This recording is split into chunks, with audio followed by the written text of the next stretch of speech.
पंडित नहीं हुआ क्योंकि शिक्षा ही है तो हमें सब कुछ दिला।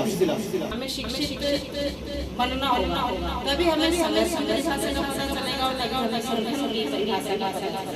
आप सभी को डॉक्टर बी.आर. अम्बेडकर कल्याण समिति की ओर से जय भीम। आज के केंद्र बिंदु, आज के हमारे मेहमान चीफ गेस्ट डॉक्टर हिमांशु, जो हरियाणा सिविल सर्विसेज HCS में सिलेक्शन हुआ इनका।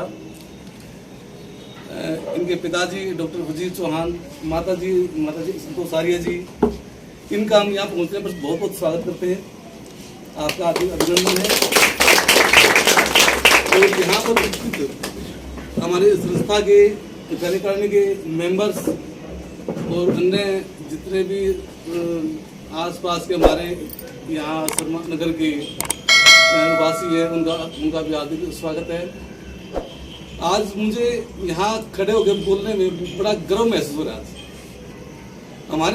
हमारे जीन से, मैं तो जितनी मेरी नॉलेज है उसके अनुसार, वो हमारे जीन से मैंने पहला नाम सुना है, वे कोई लड़का हमारे समाज का HCS में सिलेक्शन हुआ है। इनके लिए दोबारा फिर बहुत बहुत बधाई।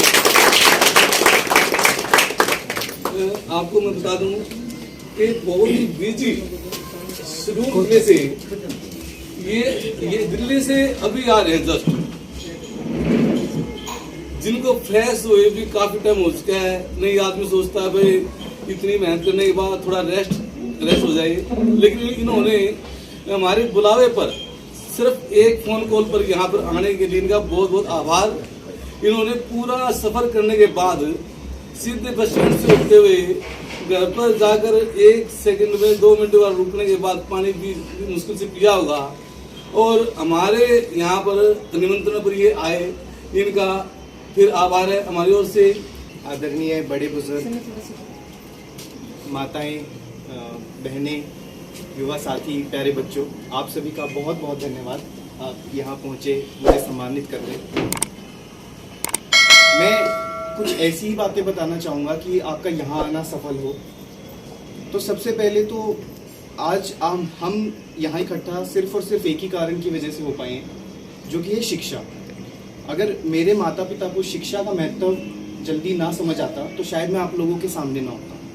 तो मैं जितने भी यहाँ माता पिता हैं, आप सभी से यही अनुरोध करूँगा कि आप भी इन्हीं की तरह शिक्षा का महत्व सबसे पहले समझें, क्योंकि शिक्षा ही है जो हमें सब कुछ दिला सकती है। और भले ही थोड़ा समय लग जाए सफलता के लिए, लेकिन मेरा मानना है कि शिक्षा एक बार प्राप्त हो जाए तो कभी वेस्ट जाती ही नहीं। आपको कहीं ना कहीं किसी न किसी फील्ड में शिक्षा का महत्व समझ आ जाना चाहिए, और शिक्षा आपको रिटर्न बैक जरूर देती है। साथ ही साथ मैं बच्चों को ये बोलूँगा कि आज का समय बड़ा डिस्ट्रैक्शन हो रहा है, और खासकर कोविड टाइम्स में हमने देखा कि ऑनलाइन फोन्स वगैरह पे जो पढ़ाई शुरू हुई है, अब मोबाइल फ़ोन सबके हाथों में है।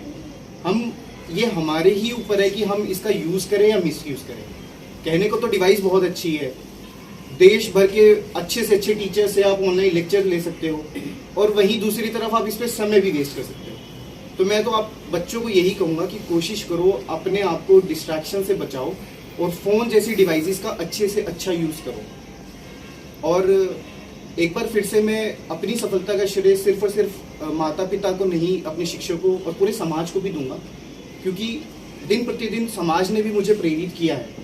हमेशा मुझे जब भी ऐसे समारोह में मौका मिलता था आने का, तो मुझे यह पता लगता था, बड़े बुजुर्गों के विचार पता लगते थे, बाबा साहब का मिशन पता लगता था कि हमारे पास शिक्षा ही है। उन्होंने कहा था शिक्षित बनो, संगठित रहो और संघर्ष करो।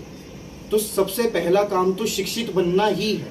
तो मैं चाहूँगा कि आप लोग सभी शिक्षा के महत्व को ज़रूर समझें, बच्चों पे ज़्यादा से ज़्यादा ध्यान दीजिए, व्यर्थ खर्चे कम करें, और ज़्यादा से ज़्यादा फोकस खुद का भी और बच्चों का भी शिक्षा की ही तरफ लेके जाएं। और मुझे उम्मीद है आज आप लोग एक HCS को सम्मानित करने पहुँचे हैं, अगले ही साल क्या पता 10 HCS और कभी ना कभी 100 HCS भी यहाँ पर होंगे। धन्यवाद। आशा करता हूँ आप मेरी कुछ बातों को ज़रूर ध्यान में रखेंगे और बच्चों को ज़्यादा से ज़्यादा शिक्षा की तरफ लेके जाएंगे। बहुत बहुत धन्यवाद आप सभी। सर्वप्रथम बोधिसत्व बाबा साहब जी को मैं नमन करती हूँ और नमन करती हूँ मैं माता सावित्री बाई फुले जी, जो हमारी प्रथम महिला शिक्षिका रही है और उन्हीं की बदौलत आज मैं भी एक शिक्षिका के रूप में हूँ। और मैं नमन करती हूँ मेरे माता पिता जी को, जैसे कि हिमांशु बेटे ने बताया, मैं उनकी भी बड़ी शुक्रगुजार हूँ और मैं एहसानमंद हूँ मेरे माँ बाप का, जिन्होंने मुझे समय रहते शिक्षित किया और माता सावित्री बाई जी की राह पर मुझे भी भेजने का काम किया। और मैं सम्मान देना चाहूँगी बेटा हिमांशु को और डॉक्टर B.R. अम्बेडकर कल्याण समिति, जो वास्तव में एक बाबा साहब का स्वरूप के रूप में काम कर रही है। मैं सभी का नाम न लेकर के, क्योंकि ये बाबा साहब का ही स्वरूप है जो हमारी समितियां बनी हुई है, जो हमारे संगठन बने हुए हैं। बाबा साहब के मिशन को ले जाने वाले कौन है? हम ही लोग हैं। चाहे तो हम उसको पीछे धकेल सकते हैं और चाहे तो हम उनको आगे लेके जा सकते हैं। बाबा साहब ने एक ही बात कही थी कि वही बात आती है कि शिक्षित बनो, संघर्ष करो, संगठित रहो। पूर्ण रूप से हम शिक्षित नहीं हो पाए हैं, न ही हम संगठन बन चुके हैं, लेकिन हम संगठित नहीं हुए हैं। किसी भी भाई के, किसी भी बच्चे के भ्रम हो कि हम संगठित हैं, हम संगठित नहीं हैं। तो बाबा साहब का पहला ही जो मिशन है शिक्षित का, हमें शिक्षित बनना होगा, तभी हमें संघर्ष की परिभाषा का पता चलेगा और तभी हमें संगठन की परिभाषा का पता चलेगा।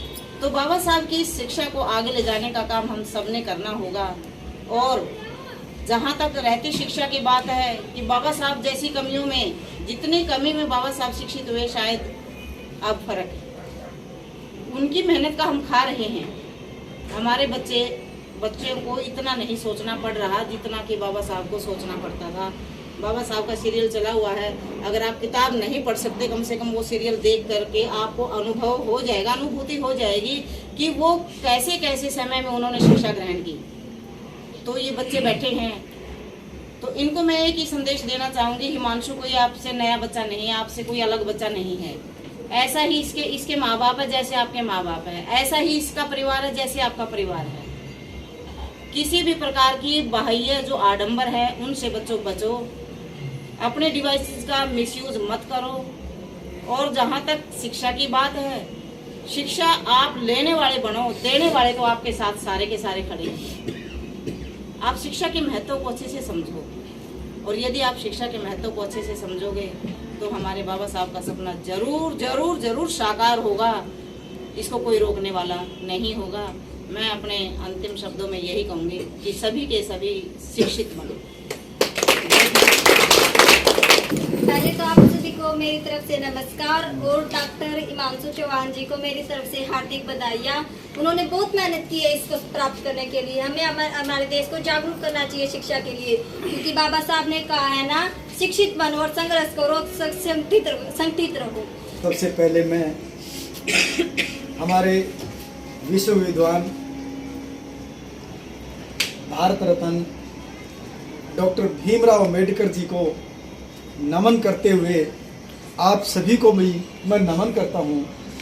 आज हम सब के लिए, ये मेरे लिए नहीं, हम सब के लिए एक खुशी का अवसर है कि आज हमारे बीच में हमारा बच्चा एक HCS एग्जाम क्वालिफाई करके गया। ये रास्ता मेरा अपना नहीं था या मैडम संतोष का रास्ता नहीं था। इस रास्ते को हमने दोनों मिलकर बाबा साहब के बनाए हुए रास्ते पर चलने की कोशिश की। क्या कोशिश की है? बाबा साहब कहते थे शिक्षित बनो।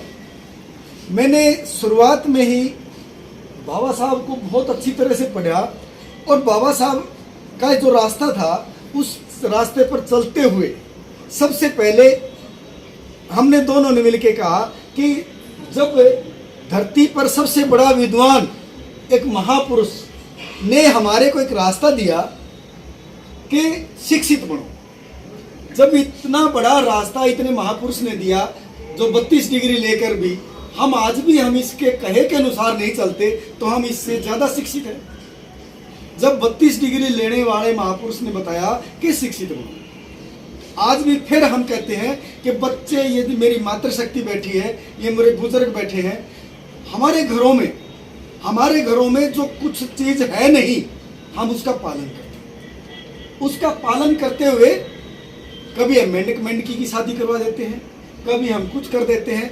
जो बाबा साहब से पहले भी हमारे गुरु रहे हैं, गुरु रविदास जी रहे हैं, संत कबीर साहब रहे हैं, उन्होंने पाखंडवाद को काफी दूर तक हमें खत्म करने की कोशिश करी कि ये मेरा इंसान पाखंडवाद में बढ़ के अपने आप को अंधविश्वास की तरफ धकेल रहा है, जाति पाति में धकेल रहा है, अंधविश्वास में धकेल रहा है। उसी को आगे बढ़ाते हुए बाबा साहब ने हमारे को एक शिक्षित होने का रास्ता दिया। बाबा साहब ने कभी भी किसी इंसान की चुगली नहीं करी, कभी एक खून का कतरा भी नहीं बहाया, लेकिन बाबा साहब ने अपने विचारों पर चलते हुए जितना भी हमारे चारों तरफ अंधविश्वास था, जहां हमारे गरीबी थी, एक ही इंसान ने हमारे शरीर पर कपड़े डाले हैं, एक ही इंसान ने हमारे घरों की सुंदरता बनाई है, एक ही इंसान ने हमारे लिए 20% चेयर हर डिपार्टमेंट में एक ही कलम से दी है, वो मेरे बाबा साहब ने दी। उस कलम का पालन करते हुए बाबा साहब ने कहा कि शिक्षा, मैडम संतोष कही थी, शिक्षा वो शेरनी का दूध है, जो जितना पिएगा वो इतना आएगा, गुराएगा, दाढ़ेगा। हमने 10वीं तक की ली तो मैं 10वीं तक का दाढ़ूंगा, हमने बीए तक की शिक्षा ग्रहण करी, मैं बीए तक का दाढ़ूंगा। भाई हिमांशु ने एचसीएस का लिया तो एचसीएस तक की धाड़ करेगा, और ये आईएएस की शिक्षा ग्रहण करेगा, उस शिक्षा रूपी आईएएस का शेरनी का दूध पिएगा तो आईएएस जैसा दाढ़ेगा। बाबा साहब की ये शब्दों के विचार हैं कि बाबा साहब ने हमारे सबको कहा था कि जो जितना शिक्षा शेरनी रूप का दूध पिएगा, इतना बड़ा धाड़ेगा और इतने बड़ी समाज की सेवा करेगा। ये हमारा अपना रास्ता नहीं है। मैं तो आप सभी को एक ही बात कहना चाहता हूँ कि आप अपने घरों में आकलन करो कि मेरा रास्ता कौन सा है, मैं कहाँ जा रहा हूँ। ये मेरी मातृशक्ति बैठी है। जब तक आप उस चीज को गहराई से ना जान ले, माँ सावित्री बाई फुले कभी भी करवा चौथ का व्रत नहीं करती थी। मेरे पास कहाँ से आया? माँ भीमाबाई ने कभी व्रत नहीं किया तो मेरे घर कैसे आया? माँ रमाबाई, अरे उनका तो व्रत हमेशा व्रत था। जब रोजी रोटी उनका पेट भरने के लिए भरपेट रोटी ही नहीं थी तो हमेशा व्रत रहते थे। आज हम व्रत करके कुछ मांगने की कोशिश करते हैं कि शायद मुझे इससे मिल जाए, हम दर की ठोकरें करके आते, शायद इससे मिल जाए। नहीं, संत कबीर साहब ने एक बात कही थी, अरे पत्थर पूजे हरि मिले, पत्थर पूजने से भगवान मिलता है। पत्थर पूजे हरि मिले तो मैं पूजूं पहाड़, इससे तो घर की चाकी बोली जो पीस खाए संसार। अरे पीसना है तो घर की चाकी पीसो, उसको क्यों पूजते हो जहाँ कुछ मिल नहीं सकता। तो इसी प्रकार गुरु संत कबीर, और एक और बात कही थी संत कबीर साहब ने कि पोथी पढ़ पढ़ जग भयो, पंडित भयानक होए। पंडित नहीं हुआ पोथी पढ़ पढ़ के, 2.5 अक्षर प्रेम का पढ़े सो पंडित होए। हम एक प्रेम रूपी प्रेम है ना, जो उसके 2.5 शब्द है, वही नहीं पढ़ा जाता। हम एक दूसरे से, मैं आज बाबा साहब के सामने आप लोगों को एक तरक्की का एक ही रास्ता बताना चाहता हूँ कि कोई भी प्राणी, कोई भी मेरी मातृशक्ति, कोई भी मेरी बहनें, किसी का भी चुगली ना करे, नेगेटिव थॉट ना सोचे, हमेशा बढ़िया सोचेंगे तो हमारे बच्चों में एक पॉजिटिव एनर्जी आएगी, पॉजिटिव एनर्जी हमारे समाज में आएगी, और पॉजिटिव एनर्जी आएगी तो हमारे बच्चों का विकास होगा, आपके परिवार का विकास होगा। मैं तो एक ही बात कहना चाहता हूँ, एक आह्वान करें। 14 अप्रैल को आता है, 14 अप्रैल को जो दिन आता है, उस दिन हम कपड़े अपने पहनाए सिलाई पहनते हैं। एक ही बात कहना चाहता हूँ, हमारे बुजुर्ग के कपड़े भी नए पहनाने हैं तो 14 अप्रैल को पहनाओ। हमारे बच्चे का जन्मदिन मनाना है ना, 4 बच्चे तो चारों बच्चों का जन्मदिन 14 अप्रैल को मनाओ। और 14 अप्रैल को सारे के सारे मेरी मातृशक्ति भी बहुत अच्छे कपड़े और सफेद कपड़े डाल के यदि हम बहुत बड़ी, हरियाणा की सबसे बड़ी स्टैचू रानी तालाब पर विस्थापित है, जब सारे के सारे मेरी मातृशक्ति भी, मेरे बच्चे भी, मेरे बुजुर्ग भी जब सफेद पोशाक डाल के, जब सारे के सारे नतमस्तक होकर विचार आदान प्रदान करेंगे, आप अपने आप का शिक्षा का पहला रूप वहाँ हो जाएगा कि शिक्षित हो गया समाज।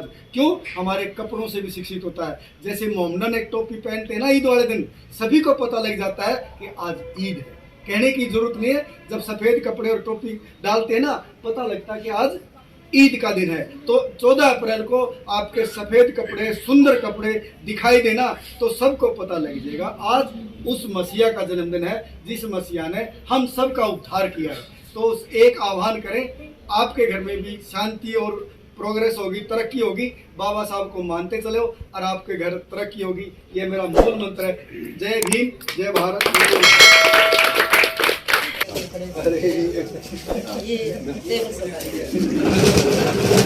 और जो हिमांशु के जो पिताजी हैं डॉक्टर वजीर सिंह चौहान, उनको भी सम्मानित किया गया है शॉल देकर, जिन्होंने हरियाणा में दूसरे रैंक पर टॉप किया है।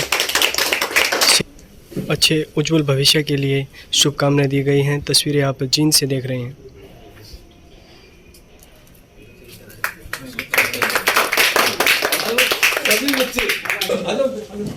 छोटे बच्चों के साथ हिमांशु चौहान। देखो देखो कितना बढ़िया है।